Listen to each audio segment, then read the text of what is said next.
Hi, my name is Taylor Hannigan, and I will be facilitating Module 2 of this training. In this section, we will review various international and sector-specific requirements and standards on grievance mechanisms.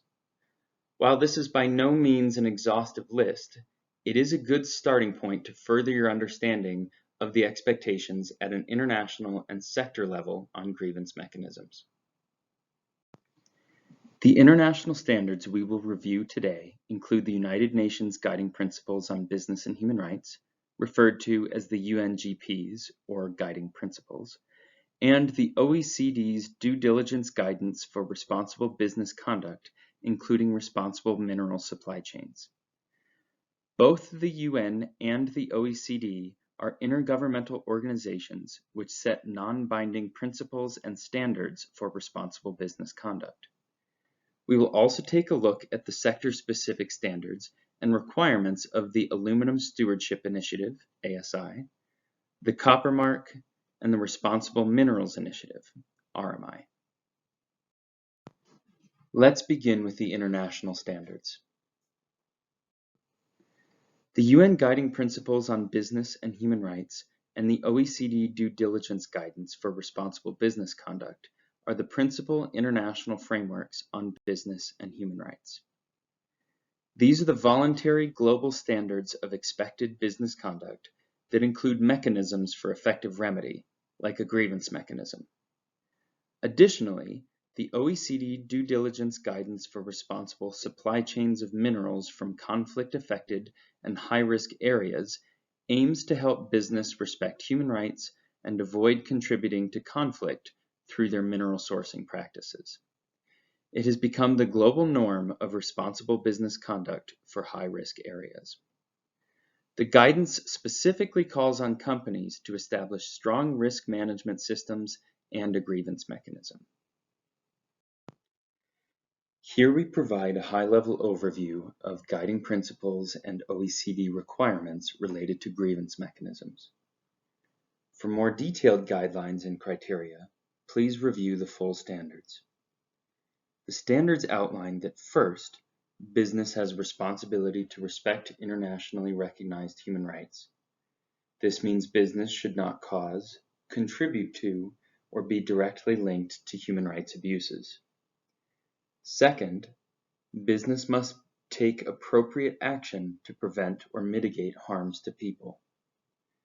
Third, both standards require business to establish a grievance mechanism either directly, in collaboration with other companies, or through an external expert or body, like an ombudsman.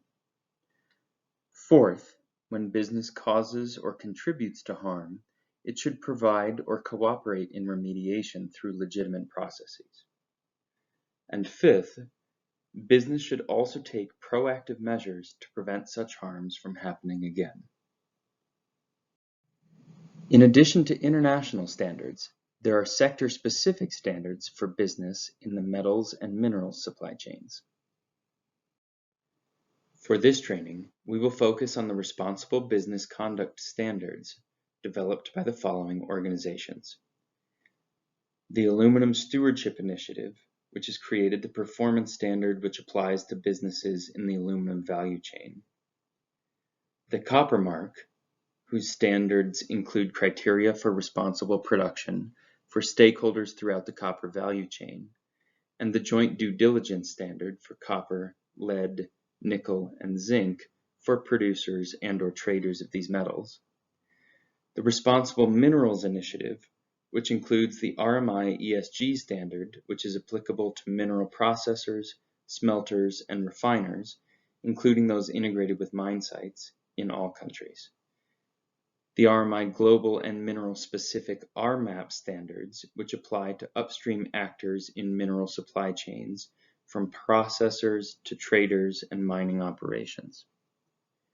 All these sector standards set expectations for in-scope businesses to put in place a mechanism to receive and handle grievances from rights holders. This training helps companies to establish a grievance mechanism in alignment with the requirements of these standards. Here we outline overarching expectations of the combined sector-specific standards mentioned previously. For more detailed guidelines and criteria, please review the full standards. It is important to note that these expectations are aligned with the international standards we have outlined at the beginning of this module. Establishing a grievance mechanism should be part of a broader, comprehensive human rights due diligence program. First, businesses should map their stakeholders and determine priority stakeholders to engage. Second, businesses should consult and engage stakeholders in the design of the grievance mechanism to ensure it meets their needs. Third, businesses should work to follow the guiding principles effectiveness criteria, which we will explore in more detail in the next module. Fourth, businesses should create clear and comprehensive procedures to receive, investigate, and remediate grievances.